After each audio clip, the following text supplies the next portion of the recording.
Hello, so this is the OPF-P 30, and this is 30 kilogram by 1 gram accurate. So I turned it on just out of the box, and you'll see ADL. So remember to flip it over, and you have to remove the screw in the back. So I'll show you that now. This is a protection screw for the load cell, so it doesn't get damaged in shipping. So we have to unscrew all the way out before using it. So you have to take the screw out, flip it back over, put the pan back on, turn it off, turn it back on. Adjusting the feet.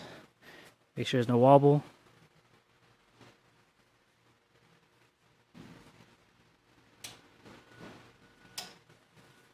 And turn it off, turn it on.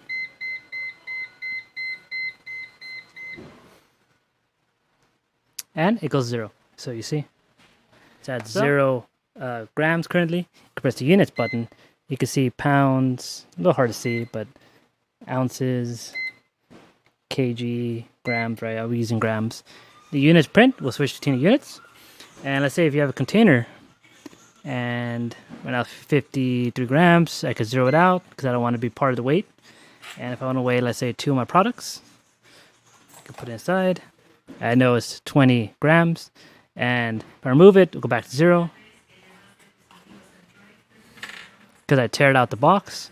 And if I remove the box, you'll say negative 52 because the box weighed 52 grams, so I could just 0 it out. So that's just a 0 feature, tear feature. Tear if you want to save with the 0, whatever you teared off, and 0 just clears whatever's on there. So depending, but it doesn't really matter which one you use if you're not going to weigh that product or you don't need that product. So I want to show you the next feature is how to sample pieces. So in this situation, is you don't actually know the weight of each object. So let's say I put 2 of my products on there and it says it's 20 grams. So make sure first to see any of the previous sample datas. And then on the keypad, you're going to enter in how many of your product you actually have on there. So for example, I have 2. So I can press 2 and you see unit weight here, 2 show up. So then you could press the sample key and it would actually calculate, okay, the weight of each one is 10.1725 grams. So you can see 4 decimals in the grams. And you have to remove the weight to actually change the unit. See, it's not changing units, so I would actually have to remove the weight. And then it can change between pound, ounces, kilogram, grams. But anyways, back to here. So you see, when I put the weight back on there, it showed a total of 20 grams of weight. Each one is 10.1725, and there's a total of 2 pieces on there. So I could scale this up where I add 2 more pieces, and it automatically calculated the total accurate within 1 gram. That's why it says 39, and it knows it's 4 pieces. So in this example, I'll show you. Let me put my container on there. Let's say my box needs to have exactly 10 pieces. So I will 0 out the box itself. And I'm going to put, let's say, a handful of my connectors.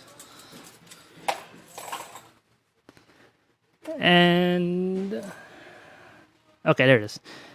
And I have 10 pieces in there, which is correct. I have 10. So for example, if I have an assembly line and then you fill up to 10, and then now you could close this box and ship out your product. So that's how you do it. And you see it actually calculated per piece count, the total weight, and all that. So that's how you'll get a sample if you don't know the weight of what you're weighing. Feature, let's say you do know the weight of it, of each little piece.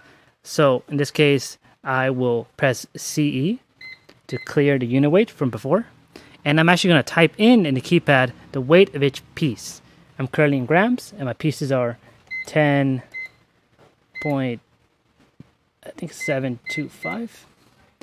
And then you can press the unit weight button. And now when I place a piece on there, it calculated I have 1 piece on there.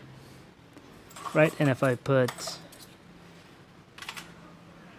3 pieces, lights up, 3 pieces. So in that situation, if you already know the weight of it, you could just dial it in. And then let's say if you put your container on here, you could tear out the box itself and then start filling it up. And that's another way of using it if you know the weight of it. You can get a total piece count or something.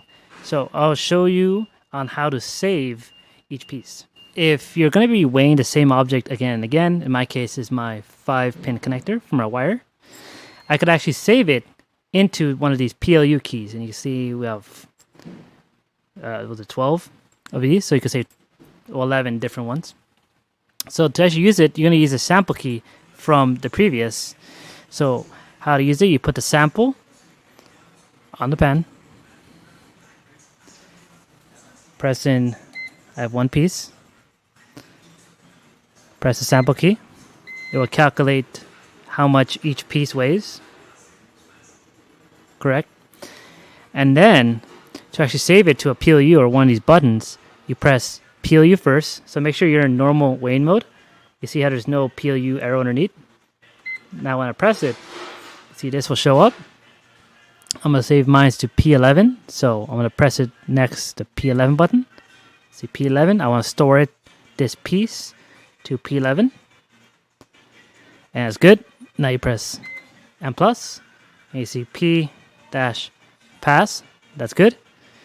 And then from here, you press PLU to exit. So let's say I'm trying to use my PLU button. I could clear it out. Let's say I turned it off, turned it back on, came next day. I'm in normal weighing mode, 0 pounds. I put one piece on there. You see the gram amount. I already know I have it saved. So what I could do is make sure the weight's on there. Now press the PLU button. Now in PLU mode, you see a little arrow down here. It's hard to see. And then press my PLU button, which is P11. And see it's saved from previously. It's 11.207 grams. So now I have one piece on there. So now if I add more pieces on there, you can see.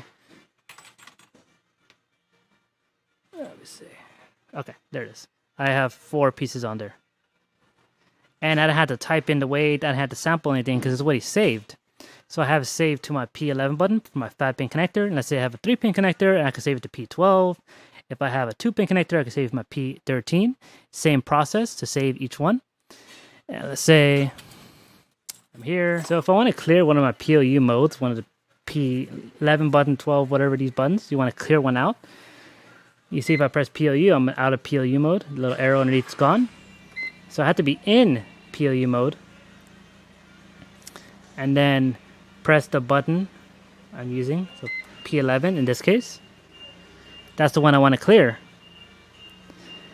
You're going to press the CE. See P11, that's the one I pressed. And that's actually the one I want to clear. And if you want to confirm, make sure you confirm because there's no coming back after you delete it. You press M+. Now cleared. So now every time I press P11, it doesn't do anything. That officially cleared a PLU that I have saved. So it's pretty useful if you weigh the same object again and again and you just want to save the weight of each individual piece on there. So let's say you're here and you want to accumulate multiple containers. So in this case, let me zero out my containers, my box. 0. I take the weight off. You see negative 52. I want to put all my pieces on there.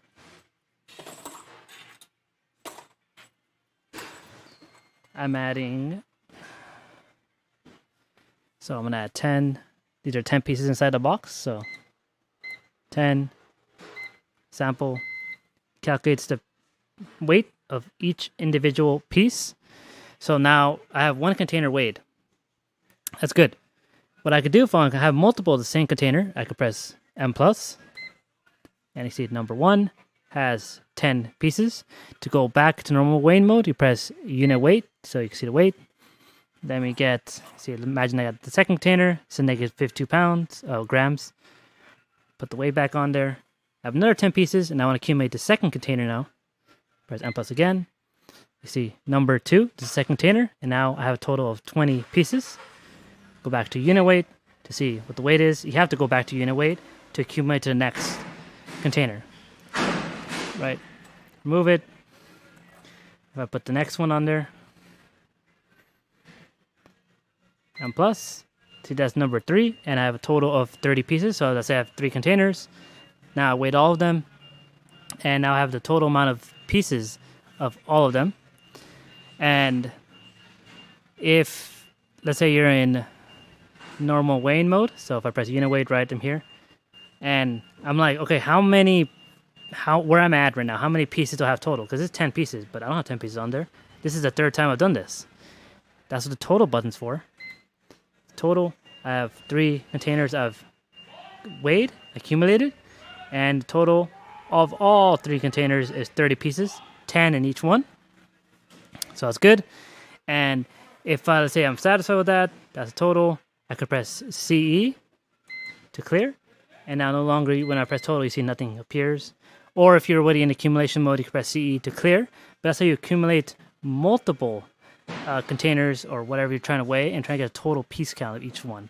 Next, I'll show you the alarm here, and I want to set an alarm where if it goes under a certain amount, it will make a beep sound, or you can set it when it goes over and it will make a beep sound, or you can set both.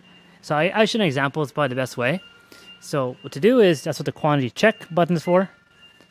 And right now it's currently set to off. You can press the 0 button to turn on. So this would be CH on. It's M plus. Now it says L and 0. So let's say I want to set my lower alarm to 4. And press M plus. Now H appears. H flashing. 0 currently, so I'll set it to 7, for example. And I will press M plus. So now I enabled the alarm. So now let's say I am weighing 1, 2, 3 pieces. So I'll press 3. I will sample. You will hear an alarm because I'm below my alarm of 4. So 4. If it's at 4, it will still beep. Now let's put 5. And there's no beep. So let's say I'm filling a container and it has to be between 5 and 6. It can't be over 7, and it can't be 4 or less. Situation 5 is okay. I have 6th one, that's fine. If I'm filling, it's good enough. 5 or 6, it's okay. If I put a 7th one, I now hit my over limit. So it tells the operator where it's filling not to put any more. So actually you should subtract. That's good. That's within my alarm. So for example, if you just want to set, it could be anything up to 5 pieces. You can set that. Or you set the minimum something or over something. But that's how you set the alarm. And to now remove it, just remove all the weight. At 0, it won't beep. You know, check. If you want to disable one of them, because I can't get rid of it, M plus. And setting right now is low.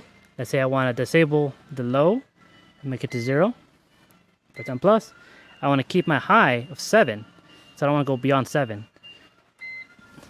So now when I put 3 pieces, press 3, sample, no alarm.